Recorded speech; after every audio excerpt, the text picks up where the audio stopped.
I'll start out by apologizing. We're a little old school in Nevada. I really didn't know what to expect when last week I was told I had to do some kind of presentation. So I don't have any slides for you to fall asleep in. And we had a great presentation by Caltrans. So I could leave right now. We could replay that video again, and I think we'd all be good. So Jason he showed a slide about the Liberty trucks that Caltrans started their fleet with. NDOT started our fleet with the same trucks, but we probably still have a couple laying around somewhere. I thought I'd kind of give you a little rundown on the state of Nevada as I know it. I met a guy a couple weeks ago from Salt Lake City. Actually, he was from Germany through Salt Lake City and traveling through to Carson City, and he had said the only thing that I knew about Nevada was I had to drive through it to get to California from Utah. So I thought I would maybe share a little bit about Nevada and NDOT.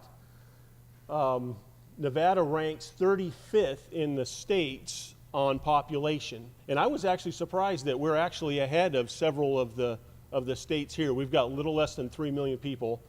We rank 9th in area, so we're a fairly large state with a fairly small population. We've got 13,628 lane miles. Now you think Caltrans or Washington or Oregon, that's not very much, 13,628 lane miles. That's lane miles. That's both directions, or all three directions going both ways. That's how that works out. We actually have 5,397 center lane miles of highway in Nevada. 4,735 of those lane miles are rural, and 662 are urban. And so if you think about Nevada, we've got a lot of rural areas, and we've got one metropolitan down south. There's 3 districts.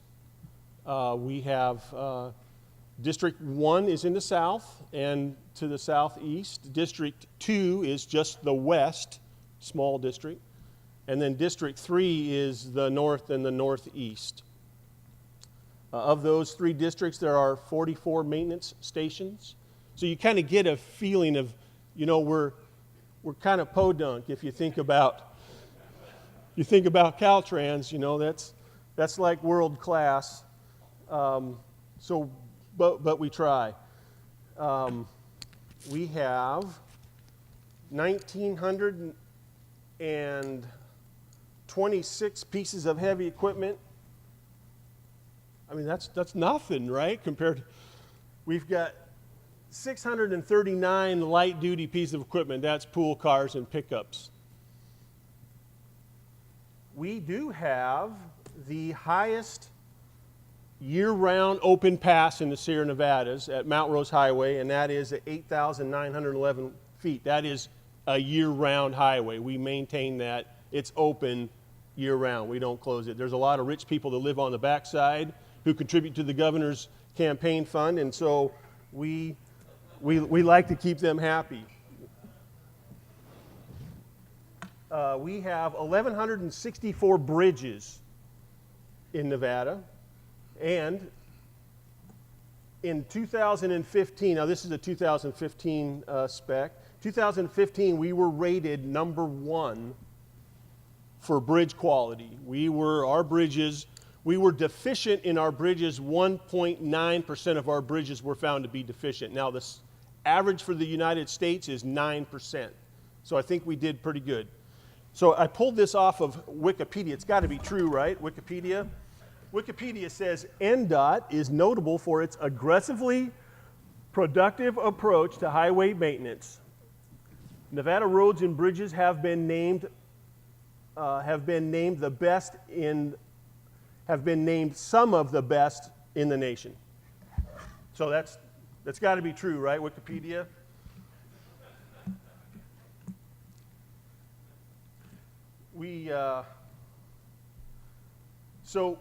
we also have a very low tax base. So our main generation for tax dollars is tourism. We don't have a state income tax. So the almost 3 million people, they're not paying income tax into the system. So in 2007, when the economy tanked, the tax base really tanked. And so what we did is we stopped buying equipment. State of Nevada made a deal with the AGC, Associated General Contractors, and what we did was instead of buying equipment, we used that money to keep those guys in business, and so they performed a lot of the work that we would self-perform ourselves, and so it was a partnership.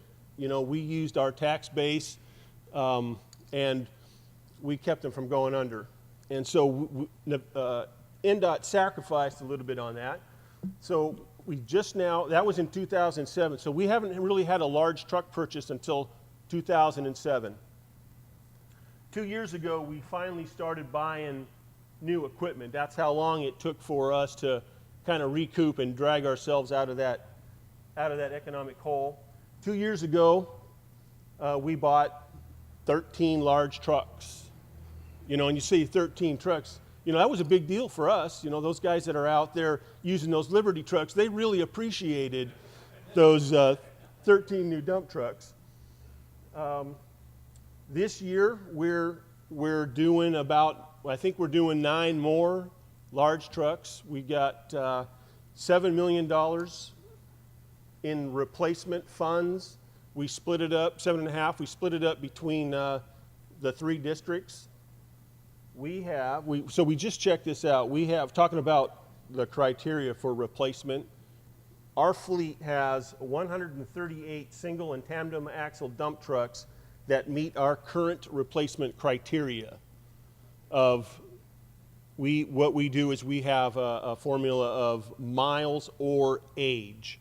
It can meet either one of the criteria. So we've got 138 of those, of the piece of equipment. Our main piece of equipment meets the criteria right now. 39 million.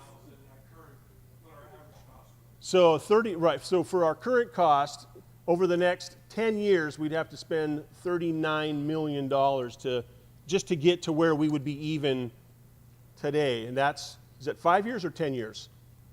That would be a 5-year projection. If we wanted to catch the fleet up today, it would take us, and that's not counting what's going to be down the road the next year and the year after that, but it would take us 5 years at $40 million a year to keep up. So we have a daunting task. Now, we learned this morning, lack of equipment replacement is false economy. Okay, and I will agree with that. You know, in 2007, when the public is saying, hey, you guys are driving around in new trucks and I don't have a job, you know, so it's a give and take. And so we do the best with what we have.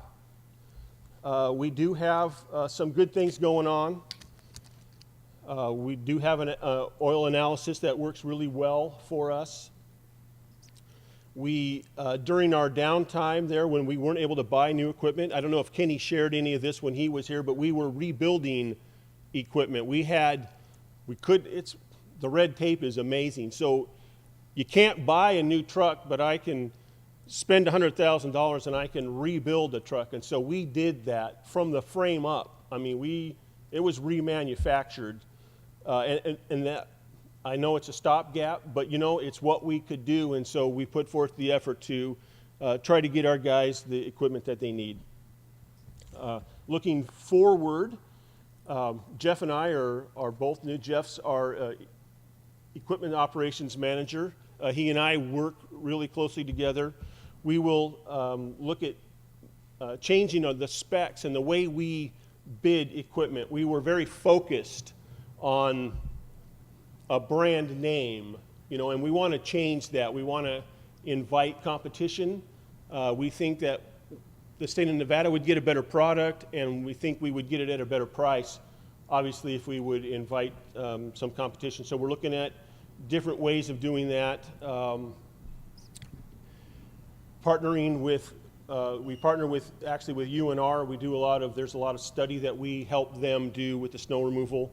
We've been doing that for several years. So we are involved in the high-tech stuff. I'm just not quite caught up to task. So maybe next time, I was really actually encouraged by seeing all this and then realizing that Nevada doesn't do a host until 2027. I'm really excited about that.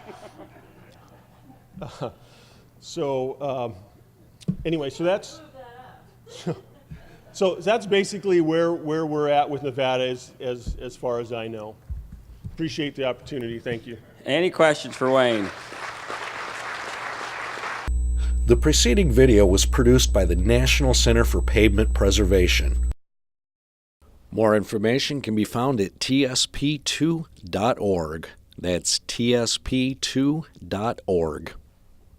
Additional support provided by Michigan State University.